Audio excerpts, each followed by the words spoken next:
میں ان کے در کا بھکاری ہوں فضل مولا سے، حسن فقیر کا جنت میں بستر ہوگا۔ الحمدللہ رب العالمین والصلاة والسلام علی خاتم النبیین، اما بعد فاعوذ باللہ من الشیطان الرجیم، بسم اللہ الرحمن الرحیم۔ الصلاة والسلام علیک یا رسول اللہ وعلی آلک واصحابک یا حبیب اللہ۔ الصلاة والسلام علیک یا نبی اللہ وعلی آلک واصحابک یا نور اللہ۔ ایک بار پھر پروگرام دیکھ رہے ہیں کلام شہنشاہ سخن۔ مدنی چینل کے ناظرین، اس پروگرام میں ہم کوشش کرتے ہیں کہ برادر اعلیٰ حضرت مولانا حسن رضا خان رحمۃ اللہ تعالی علیہ کے لکھے ہوئے نعتیہ کلام آپ کے اشعار کو سمجھائیں، آپ کو طرز میں بھی سنائیں، اور اس کا مقصد یہی ہے کہ عشق رسول کو بڑھایا جائے، تعلق نبی کریم صلی اللہ علیہ وآلہ وسلم کے ساتھ مضبوط کیا جائے نعتوں کے ذریعے۔ یقیناً عشق مصطفیٰ بڑھتا ہے اور تعلق امتی کا ایک مضبوط ہوتا ہے۔ اللہ کے محبوب دانائے غیوب صلی اللہ علیہ وآلہ وسلم کا فرمان عالی شان ہے، تم جہاں بھی ہو مجھ پر درود پڑھو کہ تمہارا درود مجھ تک پہنچتا ہے۔ صلو علی الحبیب صلی اللہ علی محمد صلی اللہ علیہ وآلہ وسلم۔ مدنی چینل کے ناظرین، آج پروگرام میں جو کلام ہم سنیں گے وہ کلام بڑا ہی خوبصورت اور بہت زیادہ مشہور ترین کلام ہے مولانا حسن رضا خان رحمۃ اللہ تعالی علیہ کا۔ اگر آپ کے 12 یا 15 مشہور کلام کوئی ہوں سلیکٹ کیے جائیں، اس میں سے یہ ایک کلام ہوگا، اور بڑا ہی پیارا کلام ہے۔ اس کے تقریباً 11 اشعار ہیں، اور وہ کلام ہے: سن لو خدا کے واسطے اپنے گدا کی عرض، یہ عرض ہے حضور بڑے بے نوا کی عرض۔ آئیے پہلے طرز میں حسب معمول آپ کو کچھ اشعار سنائیں، پھر آگے بڑھتے ہیں۔ صلو علی الحبیب صلی اللہ علی محمد صلی اللہ علیہ وآلہ وسلم۔ سن لو خدا کے واسطے اپنے گدا کی عرض، یہ عرض ہے حضور بڑے بے نوا کی عرض۔ سن لو خدا کے واسطے اپنے گدا کی عرض، ان کے گدا کے در پہ ہے یوں بادشاہ کی عرض، ان کے گدا کے در پہ ہے یوں بادشاہ کی عرض، جیسے ہو بادشاہ کے در پر گدا کی عرض، جیسے ہو بادشاہ کے در پر گدا کی عرض۔ سن لو خدا کے واسطے اپنے گدا کی عرض، عاجز نوازیوں پہ کرم ہے تلا ہوا، عاجز نوازیوں پہ کرم ہے تلا ہوا، وہ دل لگا کے سنتے ہیں ہر بے نوا کی عرض، وہ دل لگا کے سنتے ہیں ہر بے نوا کی عرض۔ سن لو خدا کے واسطے اپنے گدا کی عرض، قربان ان کے نام کے بے، ان کے نام کے قربان، ان کے نام کے بے، ان کے نام کے مقبول ہو نہ خاص جناب خدا کی عرض، مقبول ہو نہ خاص جناب خدا کی عرض۔ سن لو خدا کے واسطے اپنے گدا کی عرض، غم کی گھٹائیں چھائی ہیں مجھ تیرا بخت پر، غم کی گھٹائیں چھائی ہیں مجھ تیرا بخت پر، اے مہر سن لے ذرہ بے دست و پا کی عرض، اے مہر سن لے ذرہ بے دست و پا کی عرض، سن لو خدا کے واسطے اپنے گدا کی عرض، اے بے کسوں کے حامیوں یاور سوا تیرے، اے بے کسوں کے حامیوں یاور سوا تیرے، کس کو غرض ہے کون سنے مبتلا کی عرض، کس کو غرض ہے کون سنے مبتلا کی عرض، سن لو خدا کے واسطے اپنے گدا کی عرض۔ آئیے ناظرین اب ان اشعار کو سمجھنے کی کوشش کرتے ہیں۔ صلو علی الحبیب صلی اللہ علی محمد۔ جی مدنی چینل کے ناظرین، آپ نے چند اشعار طرز میں سماعت کیے، اب آئیے ان کی کچھ وضاحت اور ان کی تشریحات سمجھنے سننے کی کوشش کرتے ہیں، اور مدنی چینل کی اسکرین پر آپ کی سہولت کے لیے مشکل الفاظ کے معنی بریکٹ میں شو کیے جاتے رہتے ہیں، تاکہ آپ اور ایزیلی سمجھ پائیں کہ شاعر نے شعر میں کیا کہا ہے۔ اور یہ ظاہر ہے دنیاوی شعر و شاعری تو ہے نہیں، یہ دینی باتیں ہیں، یہ عشق کی، رسول اللہ سے محبت کی باتیں ہیں، تو ان کو سن سمجھ کر ہمارے دین میں، ایمان میں اور تقویت ہمیں ملتی ہے۔ پہلے شعر میں کہتے ہیں، یہ مطلع بھی ہے کہ مطلع اتنا خوبصورت ہو کہ پورے کلام کا وہ ایک آئینہ اور عکس بن جائے کہ کلام کتنا اچھا ہوگا۔ تو یہ واقعی حسن رضا خان صاحب کے مطلع آپ اٹھا کے دیکھ لیں، اعلیٰ حضرت امام احمد رضا خان رحمۃ اللہ علیہ کی شاعری میں جو مطلع ہیں، آپ کو کمال کے مطلع، اور پہلے شعر ایسے لگیں گے کہ آپ کو پھر جی نہیں چاہے گا کہ آپ رک جائیں، آپ آگے سے آگے پڑھتے چلے جائیں گے۔ تو مطلع میں کہتے ہیں، سن لو خدا کے واسطے اپنے گدا کی عرض، یہ عرض ہے حضور بڑے بے نوا کی عرض۔ گدا کہتے ہیں بھکاری کو، مانگنے والے کو۔ تو عرض کر رہے ہیں کہ یا رسول اللہ سن لو۔ اب یہاں سننا، جب بڑوں سے کہا جائے سن لو، تو اس سے مراد سننا نہیں ہوتا، لسننگ نہیں ہوتا، جیسے ہم سنتے ہیں، آپ مجھے سن رہے ہیں، تو سننا یہاں پر سن کر قبول کرنا ریکویسٹ کو یہ مراد ہوتا ہے۔ ہم اللہ پاک سے بھی عرض کرتے ہیں نا، یا اللہ میری سن لے، تو اس کا یہ مطلب تھوڑی ہے کہ اللہ نہیں سن رہا، مراد یہ ہوتا ہے، یعنی سن لو کا معنی جو ہے وہ اس طرح کے انداز میں قبول کرنے کے معنی میں ہوتا ہے۔ تو کہہ رہے ہیں کہ خدا کا واسطہ اپنے گدا کی، اپنے بھکاری کی عرض سن لو، اور یہ عرض ہے یا رسول اللہ، یہ عرض ہے حضور بڑے بے نوا کی عرض۔ بے نوا اسے کہتے ہیں جس کی کوئی نہیں سنتا ہو، جس کی کوئی بات نہیں رکھتا ہو، جس کی کوئی دستگیری نہیں کرتا ہو، جس کو کوئی سہارا نہ دیتا ہو، ایسے کو کہتے ہیں بے نوا۔ تو یا رسول اللہ ایک بے نوا کی عرض ہے، آپ سن لیجئے۔ اگلے شعر میں کہتے ہیں، ان کے گدا کے در پہ ہے یوں بادشاہ کی عرض، جیسے ہو بادشاہ کے در پر گدا کی عرض۔ کتنا خوبصورت شعر ہے، پہلا مصرع اور دوسرا مصرع، اس کے الفاظ بھی تقریباً سملر ہیں، کچھ آگے کچھ پیچھے کیا، لیکن معنی کیسا کمال کا ہے، گدا، بادشاہ، عرض، در، یہ دونوں مصروں میں یہ الفاظ آ رہے ہیں۔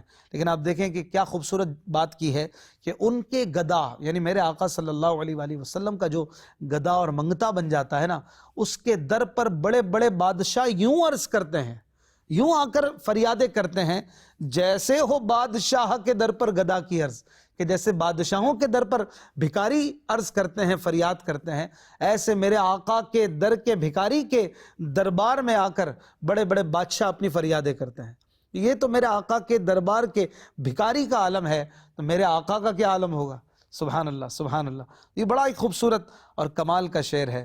اگلے شعر میں کہتے ہیں، عاجز نوازیوں پہ کرم ہے تلا ہوا، عاجز نوازیوں پہ کرم ہے تلا ہوا، وہ دل لگا کے سنتے ہیں ہر بے نوا کی عرض۔ عاجز نوازی یعنی عاجزوں کو نوازنا۔ عاجز مانے جو یوں کہیے کہ کچھ نہیں کر سکتا ہو، کہتے ہیں نا اس کام سے میں عاجز آ گیا، عاجز یعنی جو بالکل کچھ نہ کر سکتا ہو، بے چارہ ہو، تو ایسے کو نوازنا کہلاتا ہے عاجز نوازی۔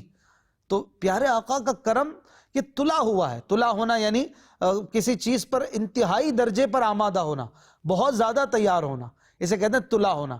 جیسے ہم اردو میں بھی کہتے ہیں یار وہ تو اس کام پر تلا ہوا ہے، یعنی پیچھے پڑا ہوا ہے کہ بس کر کے دم لے گا۔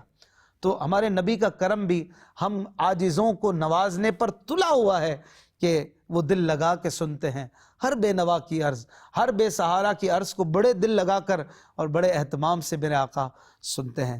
وہ کسی شاعر نے کہا نا کہ دل بھر گئے منگتوں کے لیکن دینے سے تیری نیت نہ بھری، جو آیا اسے بھر بھر کے دیا، محروم کوئی لوٹایا نہیں۔ تو بس آقا دینے سے دل نہیں بھرتا ان کا، وہ نوازتے رہتے ہیں۔ جھولی ہی میری تنگ ہے تیرے یہاں کمی نہیں، ہماری جھولی بھر بھر کر امڑتی ہے، ابلتی رہے، اور آقا کی کرم نوازیاں پھر بھی ختم نہیں ہوتی، وہ اور دے رہے ہیں، وہ اور عطا کر رہے ہیں۔ اگلے شعر میں کہتے ہیں قربان ان کے نام کے بے ان کے نام کے، قربان ان کے نام کے بے ان کے نام کے، مقبول ہو نہ خاص جناب خدا کی عرض۔ یہ بھی بڑا خوبصورت شعر ہے، اور اس میں نوٹ کیجئے پہلے مصرے میں ایک لفظ ہے کہ، کاف بڑی ہے کہ، یہ 4 بار آ رہا ہے، اور کتنا خوبصورت انداز ہے۔ قربان ان کے نام کے، یعنی میں ان کے نام پہ قربان جاؤں، بے ان کے نام کے، کہ ان کے نام کے بغیر، بے یعنی بغیر، ان کے نام کے بغیر، مقبول ہو نہ خاص جناب خدا کی عرض۔ اللہ کے دربار میں کوئی کتنا ہی مقبول ہو، خاص جناب خدا یعنی خدا پاک کے دربار کا کوئی خاص بندہ، کوئی مقبول بندہ بھی ہو، لیکن جب تک میرے نبی کا وسیلہ پیش نہیں کرے گا، میرے نبی کے ذریعے رب کریم کے دربار تک نہیں پہنچے گا، اس کی عرض بھی قبول نہیں ہوگی۔ تو وہ کتنا بڑا نام ہے میرے نبی کا، تو میں اس نام پہ قربان کیوں نہ جاؤں؟ سبحان اللہ۔ وہ اعلیٰ حضرت کا شعر ہے نا کہ بے ان کے واسطے کہ خدا کچھ عطا کرے، حاشا غلط غلط یہ ہوس بے بصر کی ہے۔ بے بصر یعنی اندھا، کوئی اندھا ہوگا تو وہ کہے گا کہ نبی کے بغیر میرا کام ہو جائے گا، لیکن جو آنکھ والا ہے وہ تو یہی کہے گا کہ نبی کا وسیلہ ہوگا تو کام ہوگا۔ تو قربان ان کے نام کے بے ان کے نام کے، مقبول ہونا خاص جناب خدا کی عرض۔ اگلے شعر میں کہتے ہیں غم کی گھٹائیں چھائی ہیں مجھ تیرا بخت پر، اے مہر سن لے ذرہ بے دست و پا کی عرض۔ غم کی گھٹا چھانا یعنی غموں کا، پریشانیوں کا بہت زیادہ کسی پر آ جانا۔ کہہ رہے ہیں کہ مجھ پر یہ غم کی گھٹائیں چھائی ہیں، ویسے گھٹا بادل کو کہتے ہیں، تو غم کے بادل مجھ پہ چھائے ہیں۔ تیرا بخت مانے سیاہ بخت، تیرا مانے سیاہ، بخت مانے قسمت، سیاہ قسمت، بری قسمت، بد قسمت، تو میں بد قسمت ہوں، مجھ پر غم کے بادل چھائے ہوئے ہیں، غم کے کالے بادل چھائے ہوئے ہیں۔ گھٹا کہتے ہیں کالے بادلوں کو۔ تو کہہ رہے ہیں کہ اے مہر سن لے، مہر یعنی سورج، جب بادل چھاتے ہیں تو سورج چھپ جاتا ہے، لیکن یہاں پر وہ سورج ہے، یہاں اس سورج سے بات ہو رہی ہے کہ جس کے کنٹرول میں سارے بادل ہیں۔ یہ وہ سورج نہیں کہ بادلوں سے چھپ جائے، بلکہ یہ میرے آقا کا ہدایت کا وہ سورج ہے کہ جو ساری چیزوں پہ کنٹرول رکھتا ہے، وہ چاہے تو غم کے بادلوں کو چھٹا دے، انہیں بھگا دے اور سارے غم دور کر دے۔ اس لیے کہہ رہے ہیں کہ اے مہر، اے سورج سن لے، یا رسول اللہ آپ سن لیجئے، ذرہ بے دست و پا کی عرض، ایک ایسے ذرے کی عرض کہ جس کے نہ ہاتھ ہے نہ پیر ہے۔ دست و پا یعنی ہاتھ اور پیر، بے دست و پا یعنی جس کے نہ ہاتھ ہے نہ پیر ہے، ایسا ادنا ذرہ ہے، اپنی بات ہو رہی ہے۔ اور بے دست و پا سے مراد یہاں یہ نہیں ہے کہ ہاتھ پیر نہیں ہے، بلکہ ہاتھ پیر تو ہیں لیکن کچھ کام کے نہیں ہیں۔ اتنا گیا گزرا ہوں میں، اتنا گرا پڑا ہوں میں، میری تو کوئی اوقات نہیں ہے، آپ مجھے ذرا سنبھال لیجئے اور آپ ذرا ہدایت کی روشنی سے میرے غم کے بادلوں کو دور فرما دیجئے۔ اگلے شعر میں کہتے ہیں اے بے کسوں کے حامی و یاور سوا تیرے، کس کو غرض ہے کون سنے مبتلا کی عرض۔ بے کس کہتے ہیں جس کا کوئی سہارا نہ ہو، بے نفی کے لیے ہوتا ہے، بے کس یعنی جس کا کوئی سہارا نہ ہو، حامی و یاور یعنی مددگار، ساتھی، حمایت کرنے والا۔ حامی یعنی حمایت کرنے والا، یاور یعنی مدد کرنے والا۔ تو یا رسول اللہ آپ حامی و یاور ہیں بے کسوں کے، آپ کے سوا کس کو غرض ہے کون سنے مبتلا کی عرض۔ مبتلا یعنی وہ جس پر بلا آئی ہوئی ہو، مبتلا یہ لفظ بھی بلا سے ہی نکلا ہے، جس پر آزمائش آئی ہوئی ہو، اس کی بات کون سنے آپ کے سوا؟ کس کو پڑی ہے؟ غرض مانے کس کو پڑی ہوئی ہے، کون سنتا ہے؟ کسی کو کوئی مقصد، کوئی مفاد نہیں ہے، کسی کو کوئی دلچسپی نہیں ہے۔ غرض دلچسپی کے معنی میں لے سکتے ہیں، کسی کو دلچسپی نہیں ہے کہ ہم گناہ گاروں کی اور پریشان لوگوں کی بات سنیں، بس آپ ہی تو ہیں جو سنتے ہیں، سن بھی لیجئے اور کرم بھی فرما دیجئے۔ آئیے مزید کچھ اشعار اس کلام کے آپ کو طرز میں سنائیں، پھر انشاءاللہ الکریم ان کی بھی تشریح سنیں گے۔ صلو علی الحبیب صلی اللہ علی محمد صلی اللہ علیہ وآلہ وسلم۔ سن لو خدا کے واسطے اپنے گدا کی عرض، یہ عرض ہے حضور بڑے بے نوا کی عرض۔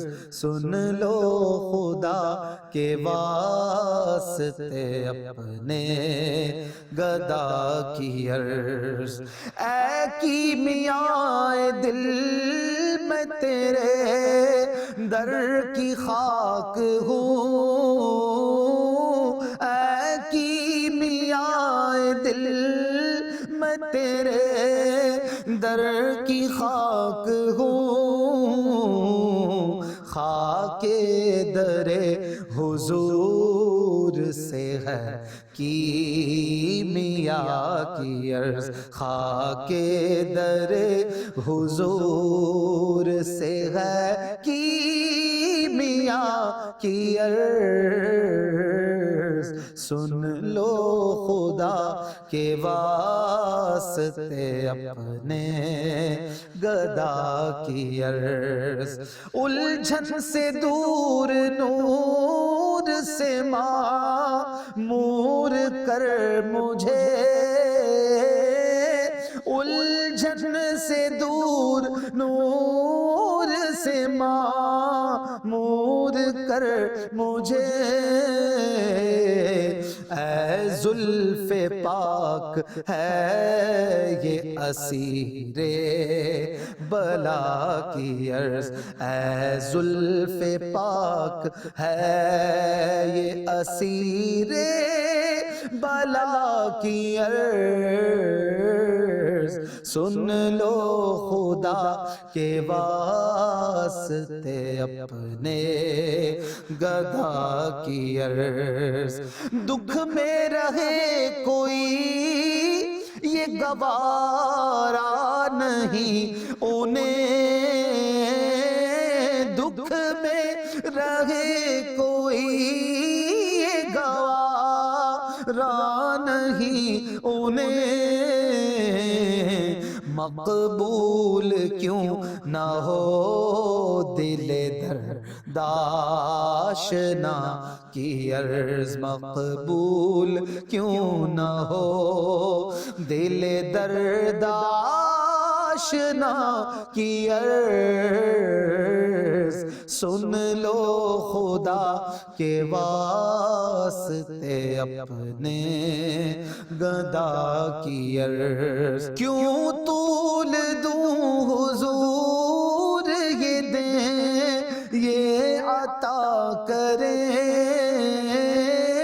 کیوں طول دوں حضور یہ دیں یہ عطا کریں،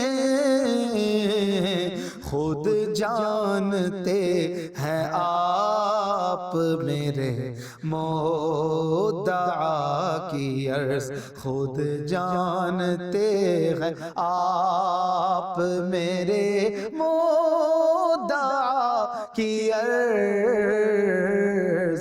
سن لو خدا کے واسطے اپنے گدا کی عرض، دامن بھریں گے دولت فضل خدا سے ہم،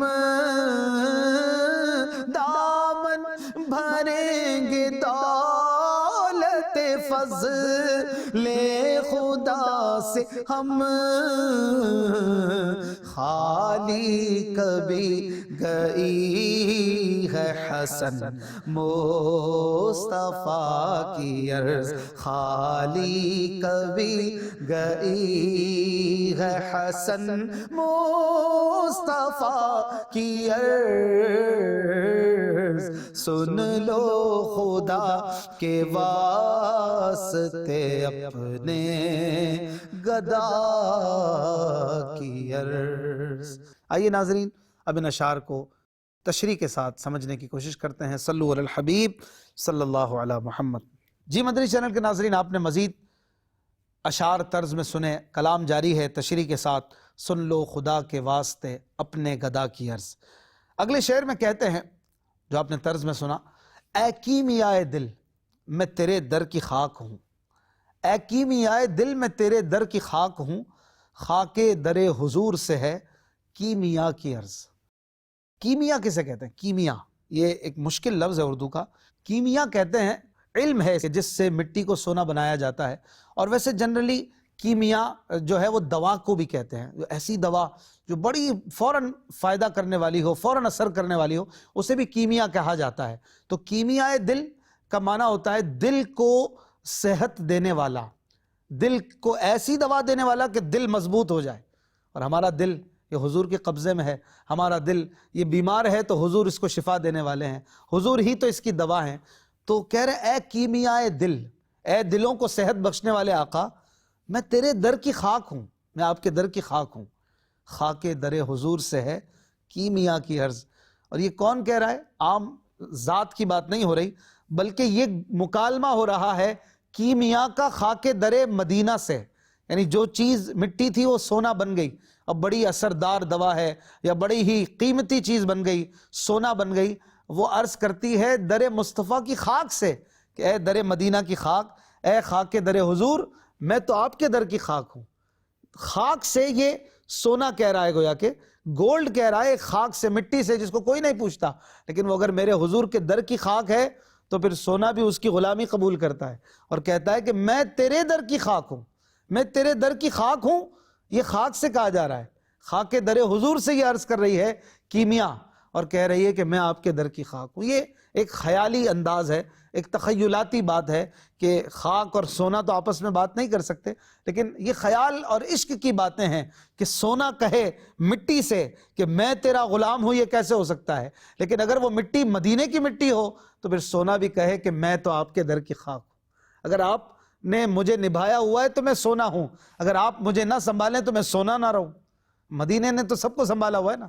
اگلے شعر میں کہتے ہیں الجھن سے دور نور سے معمور کر مجھے، اے زلف پاک ہے یہ اسیر بلا کی عرض۔ الجھن یعنی ٹینشن، پریشانی وغیرہ، اس سے مجھے دور کر دیجئے۔ نور سے معمور، معمور یعنی بھرا ہوا، مجھے نور سے بھر دیجئے۔ کس سے عرض ہو رہی ہے؟ زلف پاک مصطفیٰ سے، پیارے پیارے بال مبارک سے عرض ہو رہی ہے، اے زلف پاک ہے یہ اسیر بلا کی عرض۔ اسیر بلا یعنی بلاؤں کا قیدی، جو بلاؤں میں گرفتار ہو، وہ عرض کر رہا ہے زلف پاک مصطفیٰ سے کہ مجھے الجھنوں سے، مجھے ٹینشنوں سے دور کر دیجئے۔ اب یہ بڑی خوبصورت بات ہے، الجھن میں ایک الجھاؤ، ایک بے ترتیبی ہوتی ہے، اور الجھن اور زلف بھی جب اس کو نہ سنوارا جائے تو وہ الجھی سے رہتی ہے، صاف ستھری نہیں ہوتی، زلفوں کو بڑا سنوار کے رکھنا پڑتا ہے۔ تو الجھنوں کی گزارش ہے زلف پاک مصطفیٰ سے۔ تو یہاں پر یہ ایک اشارہ بھی ہے کہ میرے نبی کے زلفیں اتنی سنوری ہوئی ہیں کہ یہ خود بھی سنوری ہوئی ہیں، اور جس کی پریشانیاں اور مصیبتیں یہ چاہتی ہیں اسے بھی سنوار دیتی ہیں، انہیں بھی دور کر دیتی ہیں۔ تو یہ زلف پاک مصطفیٰ ہے، یہ کسی عام محبوب کی زلفیں نہیں ہیں۔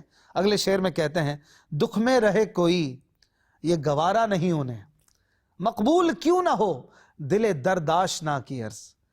بڑا خوبصورت شعر ہے کہ دکھ میں کوئی رہے یہ انہیں گوارا نہیں، میرے نبی اسے برداشت نہیں کر سکتے کہ کوئی غلام دکھ میں رہے، تو کیوں نہ مقبول ہو پھر کسی درد آشنا دل کی عرض۔ جب وہ اپنے درد حضور سے بیان کرے تو کیوں نہ وہ قبول فرمائے۔ درد آشنا مانے تکلیف میں مبتلا کی عرض، ایسا دل جو تکلیف میں مبتلا ہو وہ حضور سے ریکویسٹ کرے تو کیوں نہ وہ اس کی درد اور تکلیف دور کریں۔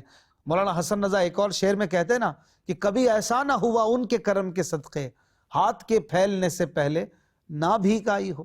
جب بھی ہاتھ پھیلا تو پھر ضرور عرض کو حضور نے پورا کیا۔ اگلے شعر میں کہتے ہیں کیوں طول دوں حضور یہ دیں یہ عطا کریں، خود جانتے ہیں آپ میرے مدعا کی عرض۔ طول دینا یعنی لمبا کرنا، طویل اسی سے نکلا ہے۔ طول دینا کسی بات کی بڑی گہرائی میں جانا، بڑی لمبی کرنا، اس کو کہتے ہیں طول دینا۔ کہہ رہے میں کیوں طول دوں کہ یہ دے دیں وہ دے دیں یہ عطا کر دیں، یا رسول اللہ آپ تو خود جانتے ہیں مجھے کیا چاہیے۔ آپ میرے مدعا کی عرض، مدعا مانے جو میری طلب ہے، جو میری مراد ہے، مجھے کیا چاہیے تو آپ جانتے ہیں، میرے حق میں کیا بہتر ہے یہ آپ جانتے ہیں، تو بس جو میرے حق میں بہتر ہے وہ دے دیجئے۔ کیوں کہوں یہ عطا، وہ عطا چاہیے، آپ کو علم ہے مجھ کو کیا چاہیے، جو مجھے چاہیے آپ کو سب پتہ ہے، آپ تو جانتے ہیں دلوں کے حالات بھی، بس کرم فرما دیجئے۔ اگلے شعر میں کہتے ہیں، جو آخری شعر ہے مقطع ہے، کہتے ہیں دامن بھریں گے دولت فضل خدا سے ہم، خالی کبھی گئی ہے حسن مصطفیٰ کی عرض۔ یہ آخری جو مصرع ہے، دوسرا مصرع، یہ سوالیہ ہے، خالی کبھی گئی ہے حسن مصطفیٰ کی عرض۔ اے حسن کبھی مصطفیٰ کریم صلی اللہ علیہ وآلہ وسلم نے عرض کی ہو اللہ کی بارگاہ میں، اور کبھی وہ خالی گئی ہے؟ نہیں گئی نا، تو پھر ہم ان سے مانگیں گے، وہ رب سے لے کر عطا کریں گے، تو پھر دامن بھریں گے دولت فضل خدا سے ہم، فضل خدا کی دولت سے دامن بھریں گے، کیونکہ جو مصطفیٰ عطا کرتے ہیں وہ فضل خدا ہی تو ہے۔ یہاں پر یہ کلام مکمل ہوا۔ اللہ پاک سے دعا ہے کہ ہمیں عشق مصطفیٰ کی دولت عطا کرے۔ زندگی رہی تو اگلے پروگرام میں ملیں گے، اپنا خیال رکھیے گا۔ صلو علی الحبیب صلی اللہ علی محمد صلی اللہ علیہ وآلہ وسلم۔ آسیوں کو در تمہارا مل گیا، بے ٹھکانوں کو ٹھکانہ مل